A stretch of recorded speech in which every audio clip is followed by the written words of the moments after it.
Greetings from the Russian Federation. This channel is to help you get more balanced viewpoint on Russia and international politics. To the main question, are there or were there Russian troops fighting in Donbass, which is a civil war-stricken part of Ukraine? Well, it's safe to assume there are some, not many though. Kyiv wartime propaganda aside, how can one be sure there are Russian troops fighting in Ukraine? Well, where I live in Russia, I know locations of at least 2 local graves bearing the remains of mysteriously perished military men whose death coincided with rebel offensive in August 2014. Also, I know personally a family where a father, an officer, was killed in action during the time of the Baltsev encirclement. However, these relatively isolated cases are far cry from the magnitude of casualties during Soviet-Afghan and both Chechen wars. Sorry folks, no Russian armies freely roam in Donbass.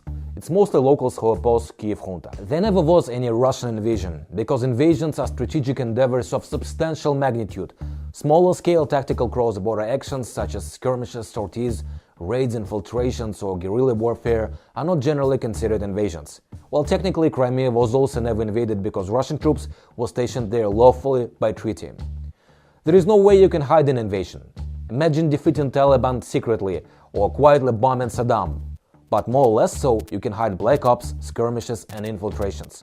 Being involved in clandestine military operation of limited magnitude is Russian aggressor. The word assertive seems to describe it better. See for yourself. This is how NATO, despite the promises not to, moved into countries Soviet Union peacefully left. These little spots is where we were forced to make a move and check NATO encroachment. In Georgia, then President Misha Saakashvili attacked at night civilian population with artillery fire, killing Russian peacekeepers in the process. The guy is a well-known Washington asset and a wanted man in his own country. Please note the NATO expansion timeline and the geographical location of Ukraine. I don't know about you, but to me it seems that troubled times for Ukraine coincided with certain plans of US for Ukraine. Mind you, it wasn't the other way around, with Russians sending military advisors and personnel to Mexico and Canada. So who's really being aggressive and who's just assertive?